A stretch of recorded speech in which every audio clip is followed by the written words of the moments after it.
On tonight's episode of The Come Up, I'll be chatting with my dear friend, Jen Bosworth-Ramirez. Love her, love her, love her, love her. She's great. Woo! Hello, hello, hello, people of the world and the Come Up universe. It's me, Nick, and this is The Come Up. As you may have noticed, I only announced one person, Jack Correa, live TV, moves fast, folks. She's not going to be able to join us tonight, but she's going to be coming soon. She's going to be coming in a couple of weeks, and I'm going to tell you more about that at the end of the show. As you can tell, I am in a different space than I was last time. I'm going to be fully transparent with y'all. This is also like a piece of Black knowledge that you should know. So if you are in a Black family and people need things from you, all the things go out the window. The virus doesn't matter. The timing doesn't matter. You gonna get here to. So my mom was like, "Hey, I noticed that some flights are cheap from Chicago to Omaha," and I was like, "Well, why are you looking at flights?" And she's like, "Well, it's your birthday. I just think it'd be great for your birthday." And I was like, "Okay, that's great." But it also happens that they're moving the day after my birthday. And so I'm, came in to move things. So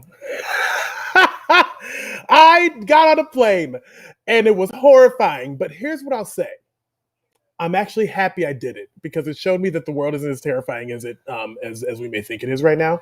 I was super precautious. I did all the things I had to. I stayed away from people. Something I noticed though, there are a lot of children in the world with no masks on, and parents just walking around happily with their babies. I've also noticed that like all the things that are opening, like one of the things on the list of things that's opening right now is like children camps. That's problematic to me. Children spread things like germs, and so I just don't know why that's like one of the approved list items of things that are open now is summer camps for children.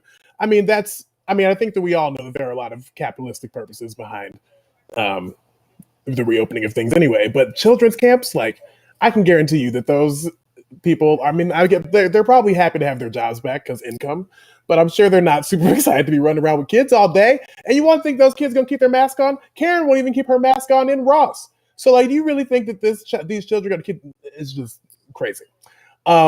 Speaking of capitalism, my birthday is coming up on the 9th. I'm super excited about it. And to celebrate my birthday, I want you to donate to a lot of amazing, incredible causes, whatever causes make you happy. But I do want to say for my own personal life, I have a Patreon and I also have a coffee. So if you want to become a patron of the Come Up, you absolutely can. I have different levels there, different prizes attached to those. I mean, not prizes. I guess they're called incentives. I just hate that word. Attached to each level, including even co-hosting a show with me. What is that? That's crazy. Who knows? Figure it out. I also have a coffee. If you don't want to donate a month, like that's cool. You can give me a little, like, buy me a coffee. Drop me a little nickel and dime whenever you. I think a coffee is $5 on my page, but you can probably make up your own. But yeah, so happy birthday to me. Support Black folks and their art. Black and brown folks and their art. Support to Come Up, and keep buying black. All right. I am super excited.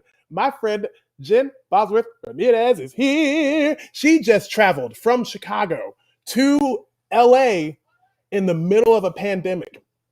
And that's wild. Via car. That's a long drive. We're going to talk about how it was right now because she is in LA to change the world with her writing. And so we're going to talk about that because here's her face, Jen Bosworth-Ramirez. Yes. Hi. I love you so much. I love you so much. I've missed you. How are you? I'm good. I've missed you too. I think of you often and your amazing voice and the way you are in the world, your fierceness. I've missed you. I just appreciate you. We met at Jennifer Rudnicki's birthday party. Oh, at PR At casting? PR, at PR.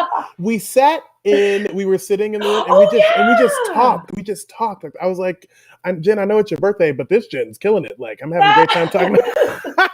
And you were just, and what I remember is that you were so, you're just so easy to talk to. Oh, And you actually like are very curious about people and you want to know the answers. Um, most people like you, yes. No, but most people. Some people I'm like, oh, that's enough. Just let's stop talking right now.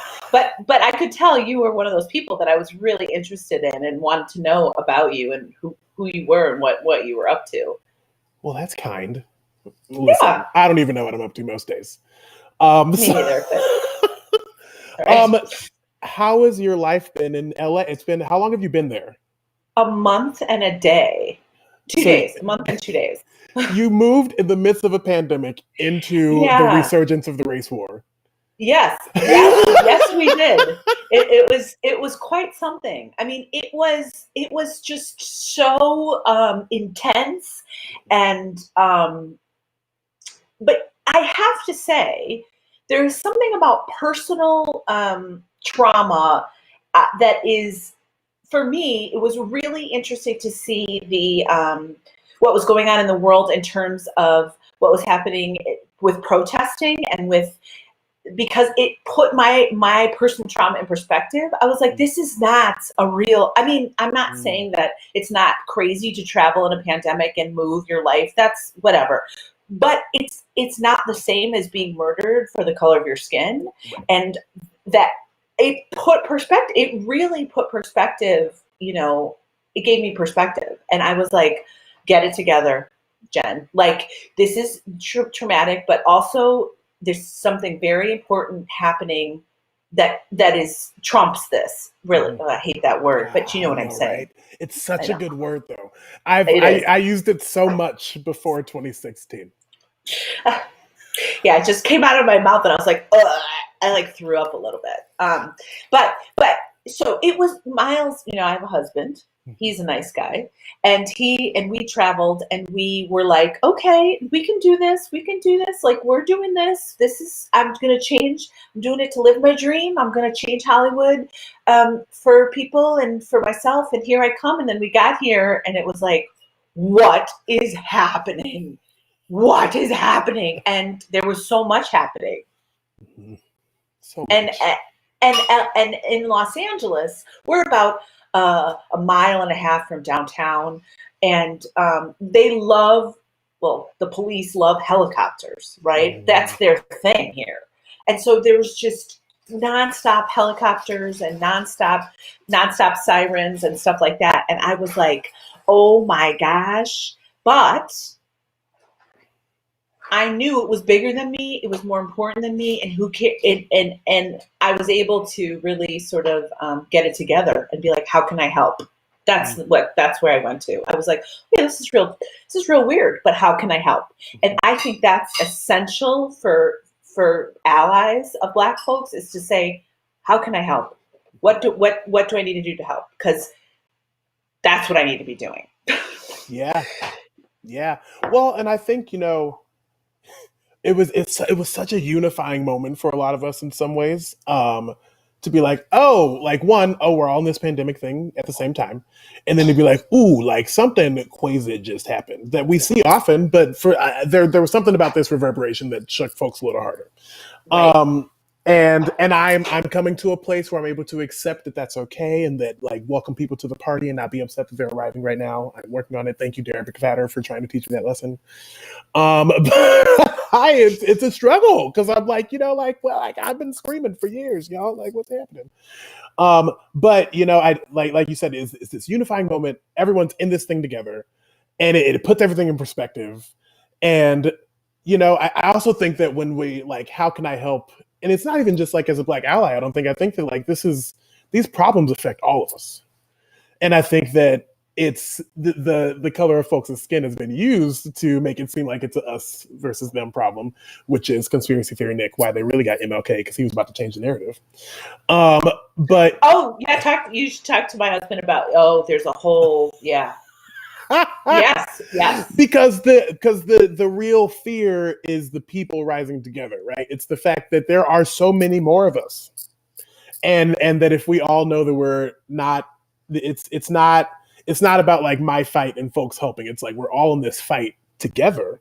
Right. And yes, like our voices probably need to lead right now and push it forward, but like I also feel like at a certain point, like it's we got to pass the ball so that so that we can Right. keep building. Right. So much I happening. agree. I mean, there's so much. Yeah, it was, and it still is. It is like a time for me anyway of really introspection about like, what does it mean? Identify, as a Latina woman living in this world as an artist, and what does that mean? And what does it mean to help, like true help? What does that look like? And to people, and really getting, I think it's it's a call to get it together. I used to have a coworker named Miss Bobby. I was a therapist. I don't know if you knew that, but I was I a did therapist know for 5 that. years. Okay.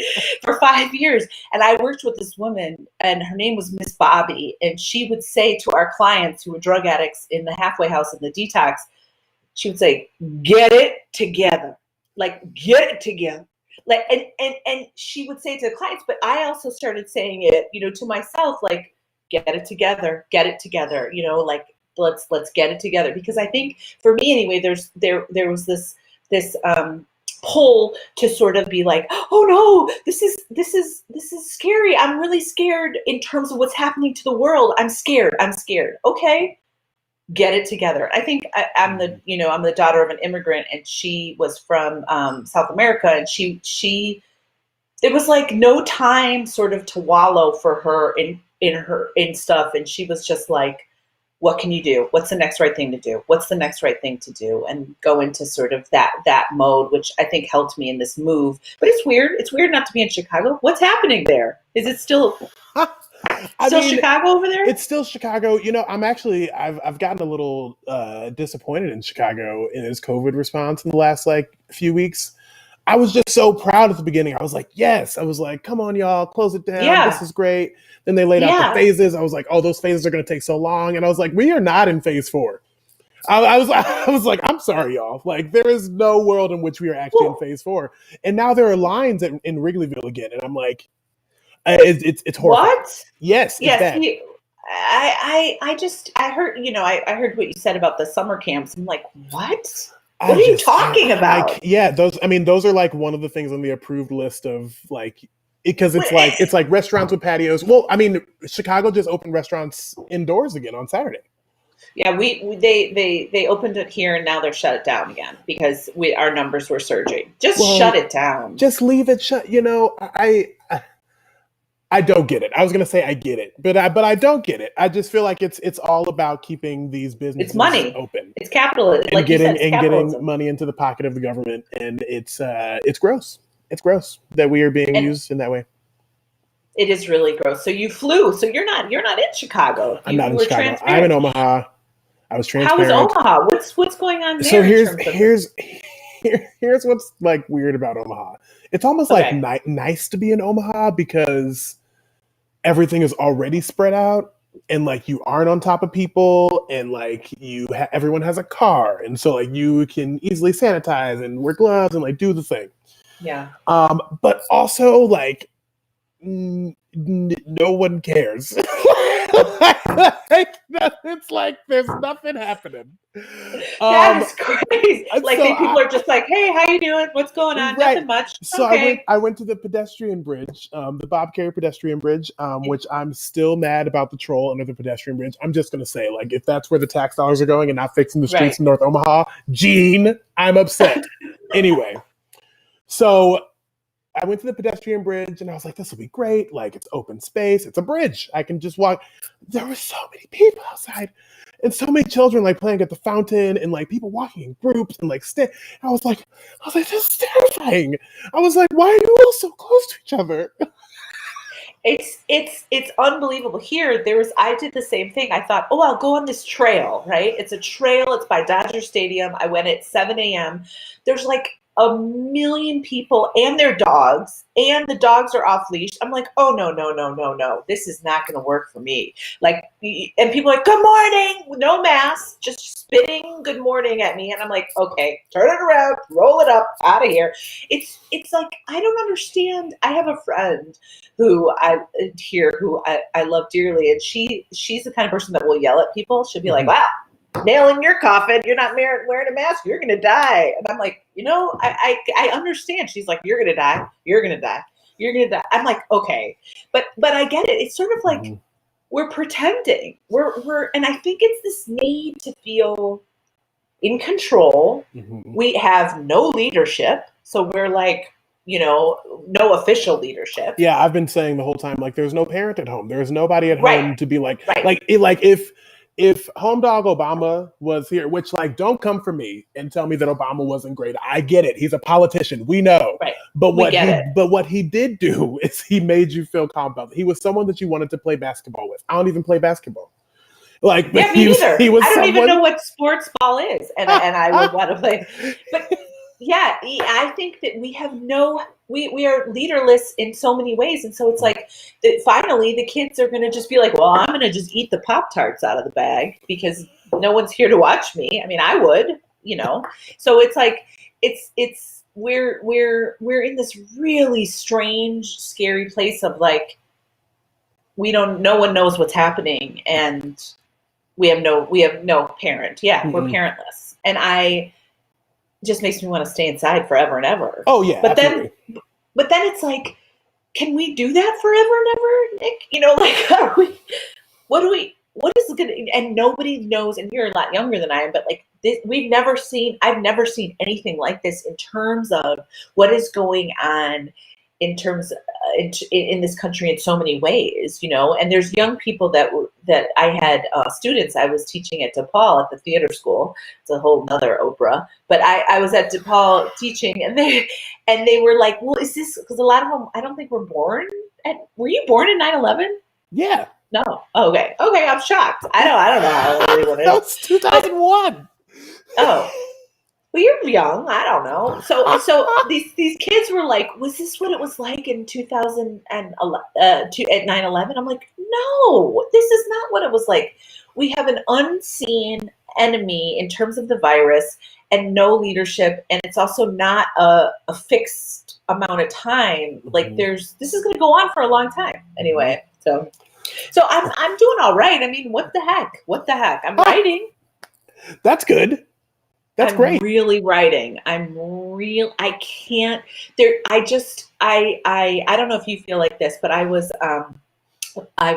rejected from something. Like my writing partner and I submitted something for a contest, and we didn't get it. But there's something about where I'm at in my life now, where rejection is. It's really helping me. It's spurring me on. Like I don't know if I used to, and I still do. I mean, I get sad for a little bit, but I'm like, nope, go back. This is what it is. It's go back to the work, go back to the writing, go back to the work, go back to what matters and what I can really take ownership of, because I can't take ownership over any of it. And you know this from casting. It's like actors we can, and from being an actor and a singer and just a human, it's like that we have so little control. So especially now, so it's like what we do have control over, we better own it. We better just go back to that bedrock of, I did this. This is mine, and you can't take it away from me. I don't care if you don't like it, but you can't take it away from me. So that's where I'm at. I got energized by rejection, which is so rare, because usually I feel rejected, and I'm like, for like. Well, I mean, I feel like right now we've been like, I mean, the world is rejecting us so hard that like nothing feels as bad. That's so true. That's so true. The world is such a place right now that is just has taken from us that it's like, I think finally a lot of people are like, no, I'm going to hold on to this, and you can't take it, and try, and I'll die trying. So I'm just writing. I don't know if it's any good. It could be garbage. It could be total garbage, and that's fine. Yeah, but at least I'm not sitting here wondering and waiting for someone to give me permission to write. You know what I mean? Like, yeah. And I think I think that's the rub with being an artist. It's like a lot of times we have to wait for permission to do something, and that gets really, the older I get, the less bandwidth I have for that. I'm like, well, you know what? You don't like me? Well, that's all right. I'm going to keep going. Yeah, we'll Instead just of, keep pushing. what can I do? You know? Well, and So, that's what's, yeah. I think that's what's so interesting about this moment is that, I mean, especially in the conversation around all these theaters and our institutions that keep making these statements, and we're waiting for them to figure out what their moving forward thing Right. is, and I've been in so many conversations where I'm like, why are we waiting? I'm like, I don't know if we need to keep waiting. Like, have we become so beholden to these systems and these buildings and these institutions that we can't create, like, keep, like you said, take ownership of our own art and worth and make something that also matters to us? It's interesting.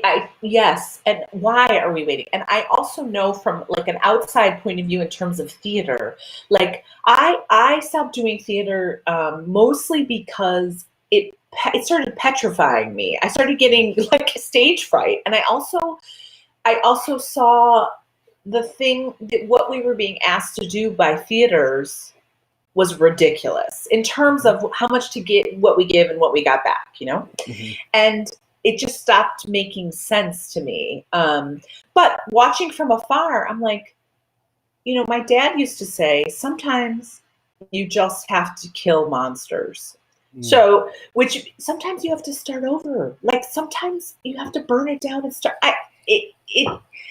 And I know that people, and it's easy for me to say, I'm not outside. I don't own a theater. I don't own anything. I own nothing. So I have no stake in that theater, in the theater things. But sometimes, don't you think we just have to start over?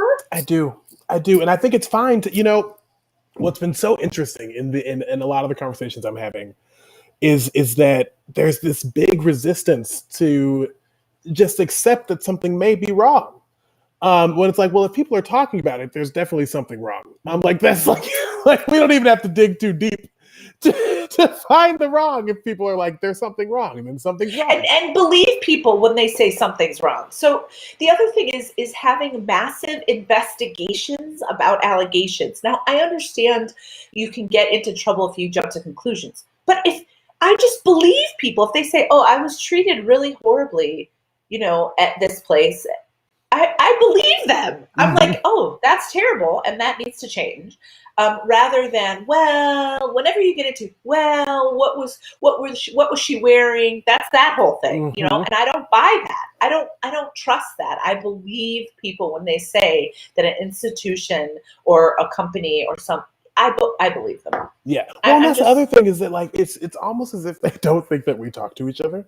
So there'll be moments where like if someone comes to me and they're like, "Hey, I had a bad experience." Like, I don't need to do a massive investigation, but I'm probably going to reach out to another person that was in that show or someone else that worked with them in the past and be like, "Hey, what was your experience like?" Now, this is not my permission to like share anyone else's story, but it is my moment to be like, "Hey, what was the like? I'm just curious. Like, I've been hearing things about this company. Like, what was your time like?" And if they also have a similar experience, I don't know how massive this investigation needs to be. Like, if there are at least two people in a place that are like, "Hey, there's like something is amiss." No matter how big or small that thing is, like I don't really need to dig much further. Like, we need to talk about it and fix it. Well, and I think you're absolutely right, and I think people are very afraid to talk and admit that they've made mistakes and are wrong. And that's the other thing that I've been really sort of trying to own during this time is like, okay, what's my responsibility in terms of I've been thinking a lot about before I open my mouth, before I take any action, why am I doing this? And I think that for a lot of times white people haven't had to do that. They don't think about what they say, they just talk, they just start talking. And that's a privilege that, white folks have. And it's like, that's gotta stop. And I don't know. I just believe people when they say something people and know it's okay to up. not be right. It's okay to not be right all the time. You can be wrong sometimes. Right. And admit like, hey, I did this. And I sure wish I hadn't. Mm-hmm. And I'm really working on how can I make different choices and then show that you're making different choices. That's the other thing. Like all these theaters, right, with these statements, like and yoga studios and like Michael's Crafts and Everybody, like Famous Hobby Dave's. I think Lobby. Famous Dave's released a statement. Like, what's happening? Like, all of I, I us? I mean, I don't. It's just the statements. I'm like they start to seem as though they're just come from a thing of like, oh, I don't want anyone protesters showing up at my at my Hobby Lobby. So well, they have their own problems, but I don't want to showing at my bodega. So I'm going to put up a statement about blah blah, and it's like I think the thoughtfulness needs to be there too, right? Like. Mm-hmm. What actually are you saying and why are you saying it? And then what are you going to do? What are you going to do about it? What are we going to do about it? Because I think taking the action is the part that makes lasting change. It's obviously not saying, right, I'm sorry, it's changing behavior. Yeah. So we'll see. I don't know what's going to happen. I mean, are you feeling like how are you feeling about theater and doing theater and musicals and how do you feel? That's the question. It's interesting because I haven't really been doing theater consistently for like, I guess almost 3 years now. Right. I've done some projects here and there. But for the most part, I've been casting at PR. So I've been doing a lot of TV and film, which was so new to me. Like when I still don't know why they hired me. But it was great. I love being there. And I learned a lot, and now I love the TV and film casting world. And as far as acting goes, I think that's where I really want to be, because, like you said, I think that the payoff just feels higher. Not just monetarily. Work. I did. I booked a movie, I booked a feature, and I booked a pilot episode show, right? of a TV show. Yeah, that's so amazing. Super exciting. But yeah. So that's what I'm trying to go, and then direct. I really do want to direct theater still because I think that one, we got to fix musical theater. Like there has to be a way that we can get back to not Tootsie and Mean Girls. Like, because that's the other thing is that like people are like, oh my God, Broadway's closed, and I'm like, here's the thing, like it was Mean Girls, Frozen, and Tootsie. Like I'm cool. Like I had to like sell a kidney to take my nephew to see Beetlejuice. Like what was that? They were like, tickets start at 300, and I'm like, you mean pesos? Is that pesos? Because I'm not spending. But like, what? Well, and I rush every show. I've never paid more. Well, actually, that's not true. I always, when I go to New York, if I'm going to see multiple shows, I choose one show that I'm like, I will splurge on this show. So it was like Fun Home one time, which was like $100 and something, which is far too much for me. Because I never spend more. I try not to spend more than $40. I try to rush, and I will get to the theater at 9 a.m. and wait in line until 10 o'clock when the box office opens.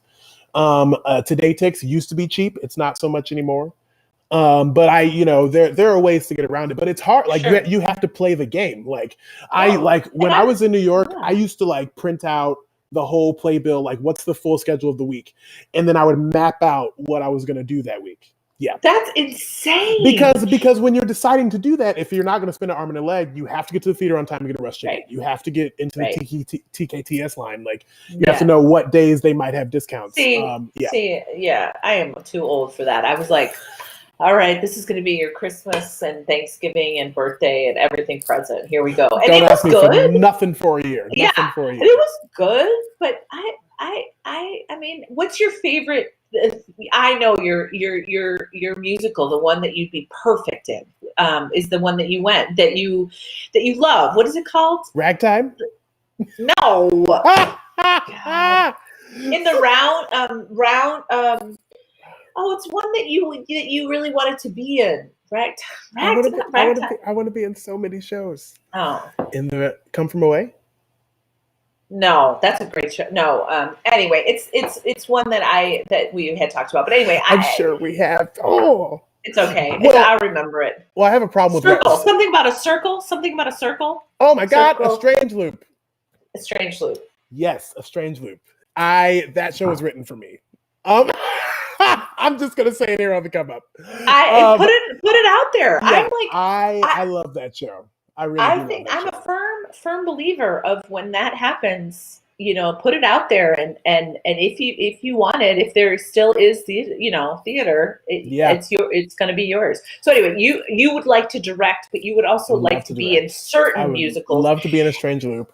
I'll play Coal House and Ragtime. Here's the thing: I need the right director though, because Ragtime is very flawed. And this is something that me personally, as like musical lover, have had to come to terms with in the last like month. Is because it's one of my favorite musicals, because I think that Stephen Flaherty and Lynn Irons are like brilliant composers, and so it's really well constructed. But none of the people on that team were the people that should have been writing that story. I think not even the book, the source material, is also written by a white man. And I think that like they do not have the conversation about police brutality that they should. No. And yeah, so it's a problem. I think that if it were directed more as like a fever dream, ethereal thing, it might work, because it then is more like imagery instead of like staunch, like here's life. And I think so many productions try to make it life, and I'm like, it's not. First, the book is not strong enough for it to like actually make through lines. It's all like facades. Anyway, so maybe I'll just direct Ragtime instead of being in it. Well, so you do want to direct. You want to direct musicals. I love directing musicals. Musical theater is my first love. Yeah. That was the thing that got me in. And then and I still feel that it's, I got to fight people a lot about, they're like, oh, well, musical theater isn't real theater. I'm like, that's not true. And I'm like, I think musical theater is actually like one of the highest forms of live performance. I agree. And I say that because find me a person that doesn't like music, and that's hard. I've said this on the show already. People are gonna be like, "We know, Nick, we know," but I mean it. Like, so there's already an access point, and so if we dig into those characters, and like, oh my god, like a musical can like be so powerful. I mean, when I directed Ella Enchanted in Omaha, everyone loved that show. Like everyone that saw it loved that show. The kids, the adults, like, because I wasn't directing a show for kids. Or directing a musical. Like, I was telling a great story with an awesome cast.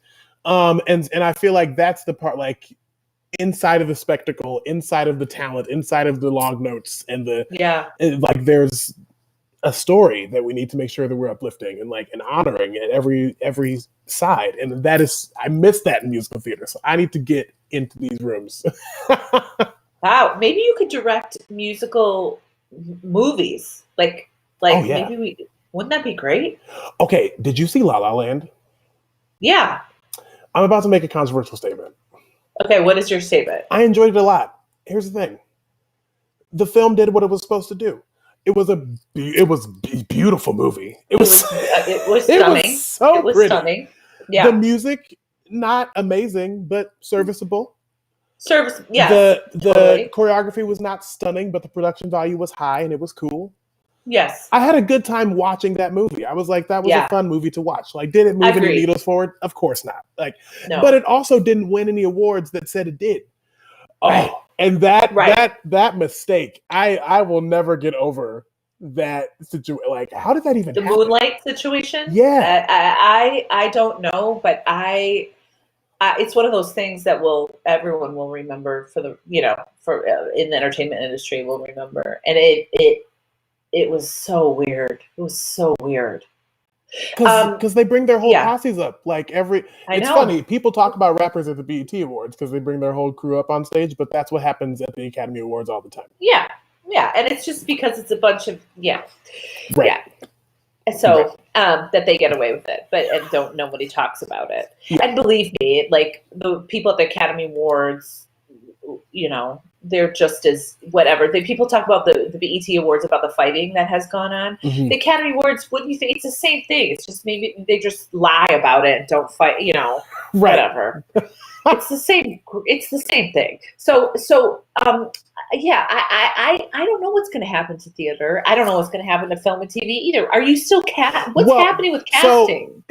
Crazy. So things are picking back up, actually. Oh, there are more things that are starting to shoot in person.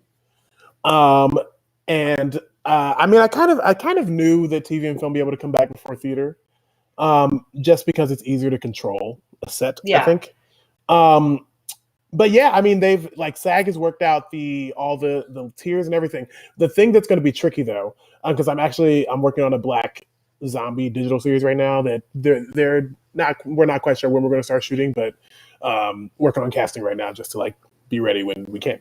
Yeah. But they're going non-union because going SAG is very expensive right now. Because you're required to get all the PPE. You need to get some plexiglass. You need to get spaces that actually facilitate people. There are just so many different restrictions. And they also want COVID-19 representatives on set. But they're not covering any of the, right. It's like, how do you get that job? Like, who is that? But they're not covering any of the extra costs of anything. And so it's just going to make shooting for SAG productions more expensive. Yeah. I mean, people are just going to go non-union. I mean, exactly. And why wouldn't, why wouldn't they? Right. Yeah. I don't know what's going to happen here either. I mean, I have no idea. So has anything started? Because, I mean, commercials have shot in Chicago now. So, like, has anything been shooting at all? Really? Yes. Really? Okay.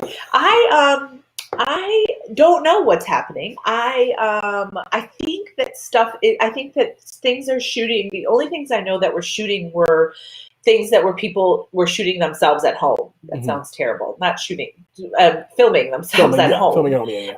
And with their own equipment or whatever. And I've auditioned for some of those, but I don't know in terms of, it just seems like nobody knows what is happening. So like people are like, I guess it's on hold. No, it's going. It's not going. It's going. It's going to shoot. It's not going to shoot. And so I think there's this really like this right now, and I'm waiting to see if it levels out. But not that I know of. I mean, I have my agents. I don't even know. I don't know. All I know is that I'm in this little 1-bedroom apartment with my husband, and I write every day. And he works from home, thank God, because somebody has to earn something. And and I'm sort of like, okay, well, how can I be of, literally, I mean, it sounds kind of cheesy maybe, but I'm like, how can I be of service today? Because I need to be of service. I think that's one thing, that being of service when I'm feeling the ground is kind of shaky, being of service to others or to something outside of myself has really helped me. So like volunteering and donating, but also I'm volunteering to be a contact tracer for Illinois. Oh, so yeah, so I haven't started yet, but I've been watching the training videos to try to help, like just do something for that. And then I'm also just volunteering. So I would say, like, if people always say, like, what should I be doing? What should I be? I'm like, look, be of service of some way. Like, be of service. Be of service. That's what you got to do. We are going to talk about your writing at some point in this episode. But before we do, I want to get to, can we talk about that? Have you seen any of, I know we can literally talk for hours. We probably will. Yeah. Have you seen any of the commercials that you've like submitted for home shooting, and then like seen it and been like, there's no way I would have done that in my house? You were not looking for someone in their home.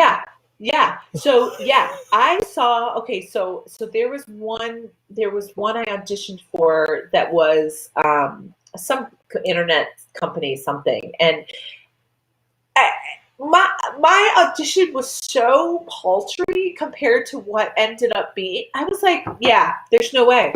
I am not your woman, right, for that one, because I thought I did a good job, but it was like really low budget looking, and I think these people, like, I don't know how they did them. Well, and I'm in my studio apartment, so like they're like, can you show us all the angles? I'm like, this is it, like all the walls one angle. The same. Like, this is it. Yeah. This is the best wall in this apartment. And then I'm like, well, that person's on a boat. I'm like, that's not fair. Right. And they also, people had like their built-in family with them. So they're like, if you have kids, include them. I'm like, I don't even have a dog. I don't even have a cat. I can't. Well, I'm not even allowed to audition for something. Like, they're like, look through this criteria, and if you don't fit, like, if you are alone, do not submit for this. I'm like, well, that's okay. So, yeah. And oh my gosh, I might as well be alone, because as much as I love my husband, we went to one audition together and he blew it. I love him, but we went to O'Connor, and it was for like some financial thing for couples, like a financial advisor. And literally Miles, my husband, like, they asked him a question and he got so nervous, he started talking like this. And I'm like, I'm next to him going, I can't hear you. What are you talking about? And his answers were crazy. It was wild. And so he freezes up, and it's sad, because he's a nice guy. He's a good looking gentleman, but like he literally was like, and I was like, oh no, we blew. Let's no. This is not for us. So no, this so is it's not not a for couple's us. activity. So as much as that, so yeah, I think people have advantages when they have, and also if they have these beautiful homes. I'm in a Gorgeous. 1-bedroom. Well, and I saw a commercial that I had auditioned for, and I was like, that's someone filming your kitchen from outside. Like, what? Like this? I don't have that. No, that's not me. That's not going to be me. But yeah, no, I've done that. I've auditioned. Yeah, other than that, I haven't really auditioned for anything. And now that I'm in LA, I still have my same agency out here because they have an office out here. But I guess you have to have a different commercial agent. So now I'm getting a commercial. I don't know. It's like, do you feel like, why are we doing any of this when there's no vaccine? But I guess people are doing it. People are doing it, and people want to do it, and like, I would be so okay with a giant pause right now. I would be so okay with everyone just being like, listen, everyone go get a job at a bank. Yes. And let's just pull that money together and like do cute little projects here and there. I agree. But like, let's just go get a 9 to 5 and let's just like do the thing right now. Yeah. Yeah. I mean, my vision is to not die of stupid and, and be a guinea pig and not do that. So I'm okay, doing other things. I could teach by Zoom. I don't know. I'm not in a hurry to get sick. No. So yeah. So you traveled across the country to tell us what you're doing. What's the program you're in, and what are you working on? So before everything sort of imploded. Well, everything has been imploding, I would guess, for, I would venture to say for 400 years. But before COVID hit,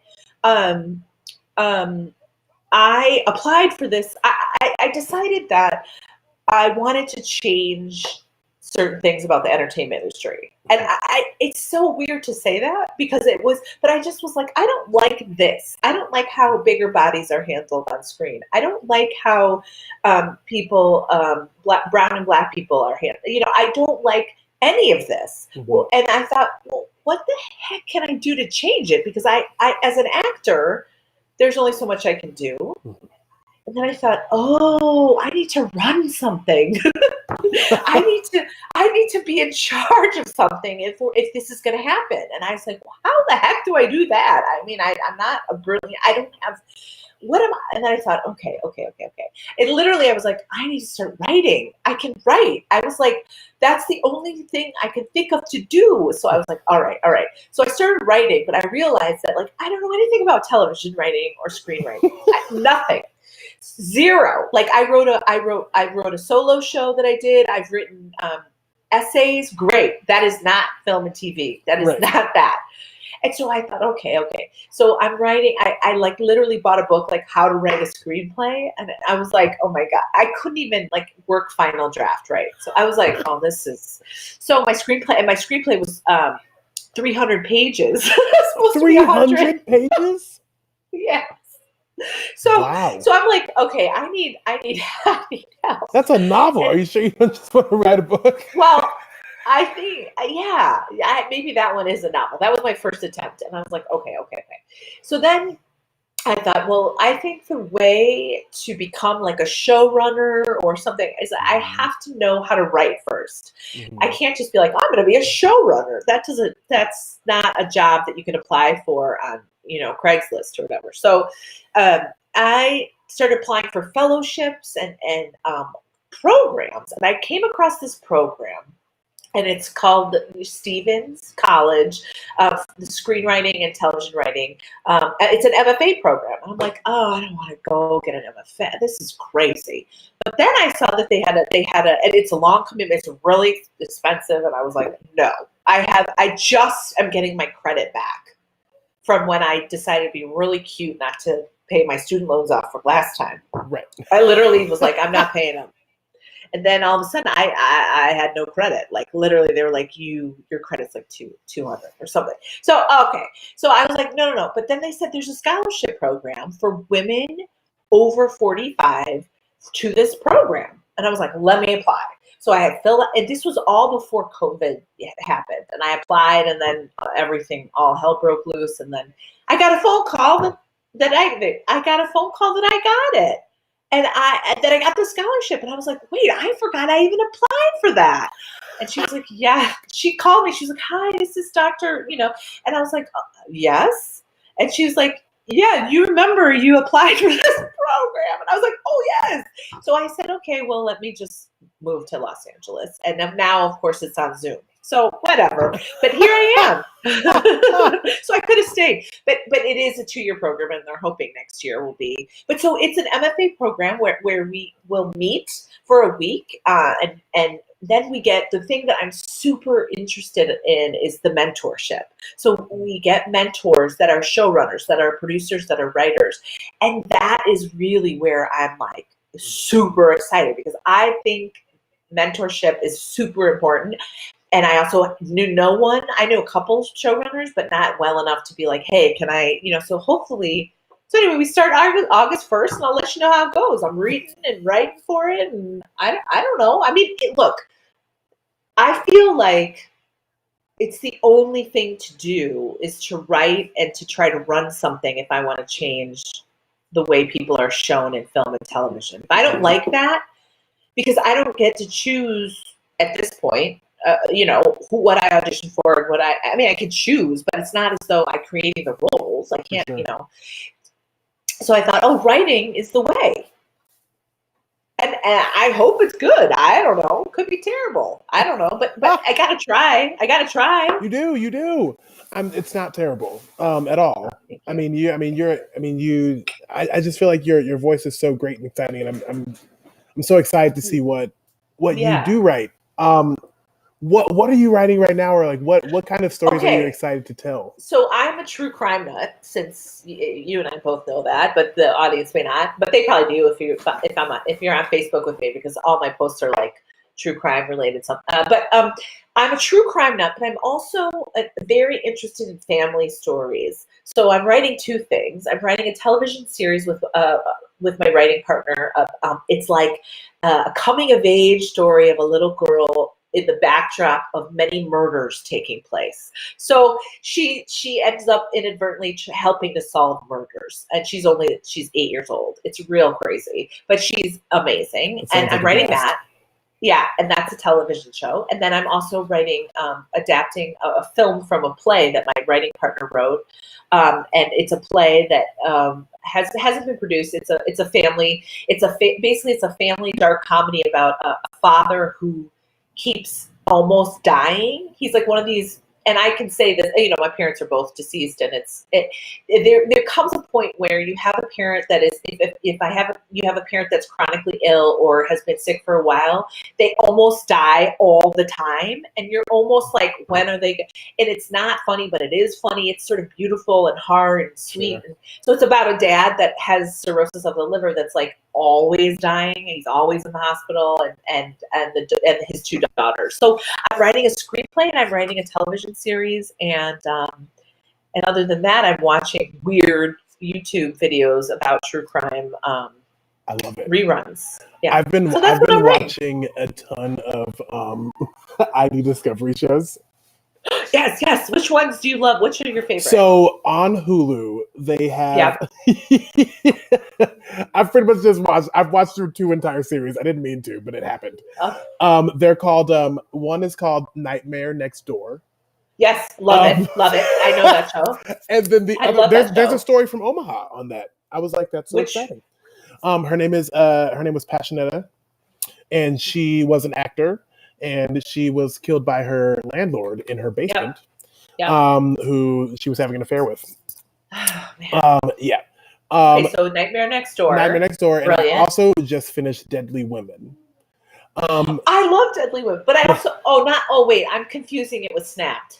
I love Snapped. Oh, I put Snapped on in the background just to give my husband subliminal messages.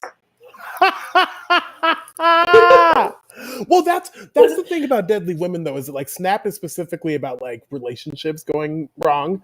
Deadly Women is a mix of, like, some of them are relationships, some of them are love triangles, some of them Wow. are women that Serial killers, just killed like their bonkers. children, and you're like, what? Right. Like, what? But it happens. Yeah, it does, and it happens a lot, actually, and throughout history. Wow. Like, and that's the other thing about Deadly Women's exciting is that, like, you get some stories from 1800, you get That's some true. stories from. Yes. So it's a nice, like, mixed bag of. You get a mixed bag. You get Eileen Warnos and you get Lizzie Borden. It's a Exactly. perfect combo platter. It's a perfect combo platter. So yeah, so you're watching that. Okay, good. Yeah, I mean, I'm a true crime is just my jam. I just have always, since I was a kid. So I grew up during the era of the first Unsolved Mysteries with Robert Stack. And I grew up watching that and would get so scared that I would literally, like, be up in my room after I watched it, convinced at, 7 and 8 years old that we were going to be robbed. So I would, like, have a butcher knife in my hand. Crazy. I was crazy. But I loved it. I couldn't get enough. I remember Night Stalker. I was like, oh my gosh. I was thrilled and scared at the same time, which is why I think true crime works. It's Well, both. because it's right. Like, it's like this can't happen. This can't be real. But it's, like, absolutely real. Yep. And you're like, that real. doesn't even make sense. You're like, how? Okay, so there was this one story about this 19-year-old who had gotten into an affair with her boss at a coffee shop. So bad on everyone. And so dad showed up to the job and was like, stay away from my daughter, and, like, beat him up in the parking lot. On Deadly Women, they just said that he hit him with the butt of the gun, but it sounds like it was more brutal than that, because she then used that to be like, we have to kill my family because he disrespected you. So they go into the house, they kill mom and dad, and she always had this rivalry with her little brother because little brother took all the attention. She stabbed her little brother 98 times in the back. Yeah. And so then I laid in bed and I counted to 98, and I was like, that's a lot. That's a lot. I was like, that's a lot of time. That's a lot. It's really, I mean, that's the thing about families, is that there's so much feeling involved that people do crazy things. As infinite as their love can be for each other is just tenfold their rage can be. And also you mix in there with like sexual desire and lust of it's always, yeah. Oh, so they did it. Yeah. Did she do the killing and blame it on him at the end? Well, no, they both did it. They did it together. They knocked on the door. He went in, was like, bam. And then he shot them and then she, like, mutilated all the body. Like, she was angry. Well, and that's the other thing, is there are so many stories that are like, mom and daughter always get into arguments. Mom didn't know this was the last argument she was going to have. And I'm like, oh my God. Like, and I can't even, like, have a fight with my, like, I follow my mom all the time and she's still here. I didn't kill her. Like, you don't have to, yeah. Kids these days, they just really go for it. They just really. No, I'm glad I don't have children. I really am, because I'm the kind of paranoid true crime lover that I'd be like, are you going to stab me in my sleep? Don't stab me in my sleep. I'd be like, oh my God, mom shut up. Stop saying that out loud. Yeah. Do you think that your intrigue in true crime at a young age is kind of what led you to psychology and, like, going into the therapy route? Yeah, I as a kid was really curious, and also came from a kind of a crazy family where, like, who didn't? But my father and my mom, my mom was a 5'4" Colombian woman, and my dad was 6'9" tall, a big Swedish guy. Yeah. Wow. So that just it's sort of a good metaphor for how they interacted, and they were both kind of nuts. And my sister was one of these people that was pretty. She was kind of like really smart, really pretty. She was like, kind of, I would say, like the golden child of the family. Sure. And so I was like left kind of to my own devices, and like really listened to people, and also had an imagination. I was bored, so like I would come up with stories and really spy on the neighbors and do weird stuff like that, and come up with stories. And so I think I've always been fascinated by people, and just by what makes people tick or what makes them go a little cuckoo. And I feel like I really honed in on that at a young age, and then it led me to people are like, how'd you become an actor? I straight up became an actor because the girl I went to high school with, who was beautiful and popular and the star of all the plays, was auditioning for NYU. And I thought, well, maybe if I audition for NYU, I'll become beautiful and popular. And I auditioned. I didn't go to NYU, but I auditioned for I went to the hotel where you audition for all of them, whatever that is, the generals, whatever. Right. So I auditioned and I got into the theater school at DePaul, and I was like, well, I guess I'll go there. And so I went there, not thinking really ahead, and was an actor and did some other things, and then had sort of a change of heart after my father passed away. My dad died of a drug overdose in 06, and I was like, oh, I want to really get to the root of like why people become drug addicts and alcoholics. And so I became a therapist, and I loved it, but it wasn't enough. The art, I was missing the art. It was so consuming. I loved my clients, but I just didn't have time or an outlet for my creative side at all. And I would try to do plays and stuff with the drug addicts, and they'd be like, this is the dumbest thing I've ever. Wait. What were you trying to do? Like Still Magnolias? No, oh gosh, that would have been good. I think we would read plays. We did Our Town, which is the dumbest play, and everyone hated it. And then we did all kinds of plays, but we would just read plays out loud, and they just were not into it. They were like, "Look, lady, like we are not. No. Read the room." They don't want, and they don't want art therapy. They just wanted, a lot of them were in a lot of pain, physically and emotionally. And anyway, so it was not working. And then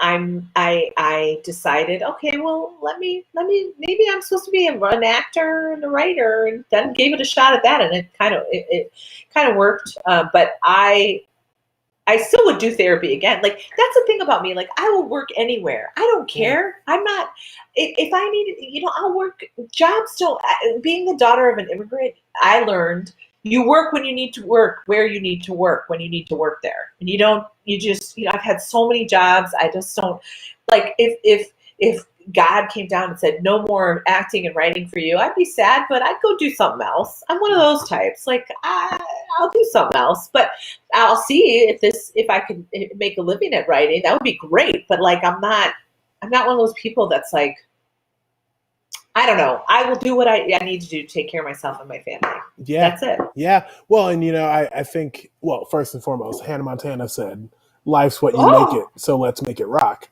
And I really feel like that's brilliant. I love that. Jen Bosworth, do you know what my dream job was when I was a child? To be Hannah Montana? That's still my dream job. Oh, maybe mine. Yeah. I wanted to be a cashier. Straight up. Like I was like, I want to be a cashier or a singer. Like those were the two options. Yeah. And there are so many. My mom had a ton of cash register toys from my childhood because I wanted to be a cashier. And I got to live that dream, and I think I would still enjoy being a cashier. But people are getting more rude by the day. What I enjoyed, what I learned that I enjoyed about it once I was a cashier, was that like it's really a true. If people want it, I don't like cashiers that push this type of connection. Right. But like if people are there for it, and I also worked at a candy store, so like it was a different type of like I talked to this couple that had moved to Fremont, Nebraska, because he was in the Navy, and we talked for like an hour and a half. And people would come up and like jump in the conversation. I would scan them out, and they would probably go join them for a little bit and then leave and then come back and talk. And it was just this like communal experience that I was having with like every person. And I also really love swiping cards and like ripping receipts. Me too. Like, I worked at one of my favorite jobs was working in a small boutique where I got to talk to customers, and I just loved it. I took pride. I take pride in my job, most of them, and my jobs, and like I just like people, and it's I don't know. I don't have a thing again. Like I will work. I will work I like working with people. I was going to get a job at 7-Eleven because it's a lot of decaf coffee, and they don't sell decaf coffee a lot of places, but they do at 7-Eleven all day long. So what is okay? Can you explain decaf coffee to me? Like, because as someone that doesn't really like Sure. the taste of coffee. Okay, so but it really doesn't also do like an energy thing for me. yeah. So I don't. So when I'm drinking coffee, I'm like, get me the caramel frappy frap with the cream. Right. No. I hear you. For me, decaf. Okay, there's something about coffee that makes me feel like safe. There's a ritual to it, right? But if I drink as much regular coffee as I need to feel safe and protected, I will be having a panic attack and my heart will stop because of the caffeine. So I had to switch to decaf this is decaf. I switched to decaf about 2 p.m., but I'll still drink because it gives me this cozy feeling. But that cozy feeling turns into crazy psychosis paranoia if I have real coffee. So I have both regular and decaf that I switch to. So it's the ritual. It's the idea of like drinking coffee. Yeah. It's like keeps me, I feel like I'm doing something. Look, it's either that or eat, McDonald's all day, and I'm not allowed to do that anymore. Can't do that. I love it. But that was my treat when I was a kid, right? So, but now I switched to coffee. But yeah, I learned really fast. I literally was like this if I couldn't hold anything, if I had too much caffeine. So anyway, that's the coffee. But at 7-Eleven, you can get decaf all day long. All of them. So they have to make it. So I was like, if I work at 7-Eleven, I could get free decaf all day long. And most 7-Elevens, although it's not true, the ones downtown Chicago, but have parking lots. So there's easy parking. Right. That's the kind of gal I am. I'm really easy to please. So anyway, that's me. Jen, I love you so much. I love you too. This was the best. I can't wait. I want you to, okay, listen, you're great too. And my one bedroom is your one bedroom. You want to come out here once it's safe? Since you're flying all over the place, I know it's to see your, I'm not. To see your mom. I know it's to see your mom. That's a different story. She like, right. Like she pulled the 4th and your birthday. And then she sent the itinerary, and it was a much longer time than we had talked about. And so I was like, then you'll pick up the moving truck she goes, oh, well, you'll just, you'll be here when we're moving. That's so, it just worked out that way. And I was like, nothing works out that way. That's a decision. Right. That's a clear decision. You made a plan. Mom. Right. But that's your mom, I know. But once it's safe, you come out here. Yeah. And I love you so much. You're so great and so warm and so wonderful. You're coming back on the show. I don't know when, but I'm building a Rolodex of people that can just show up and people just like. I'm there. I'll bring my decaf and we'll be good to go. Jen Bosworth-Ramirez. I'm gonna send you backstage and close this thing out, and then we can chat afterwards. Great. All right. Isn't she the best? Just the best. I just appreciate her so much. So it's my birthday on July 9th. So I would love to raise some funds on my Patreon and my coffee. I'm also celebrating my birthday here on the Come Up by having some amazing guests these upcoming weeks. So next week, you're going to see the conversation between me and Q Smith. I'm super excited to have her on to talk about her time and come from away and being a new mother and living in New York and now actually moving to LA to be with Jen. And I told you Jack Correa is going to be back with us on the 15th, and she's actually going to be here with another very special guest for my birthday. Her name is Karen Zacharias. She is one of the most produced playwrights in the nation right now. And she actually wrote Native Gardens, which debuted at the Guthrie while I was there, and Jack was in it. So, though things happened, it happened that this is nice osmosis for her to show up and be here with Karen to chat about this play together. So, folks, I am so happy that you decided to spend your time here with me and Jen tonight. Tune in to the show next week. Talk to me and Q. Make sure you head over to my Patreon and to my coffee. Drop me some dollars or some change or Venmo, Cash App, all the things work. All funds will go directly to this project. So help me make the thing happen. I love you. You should love you too, because you're amazing. And I'll see you next week. Bye.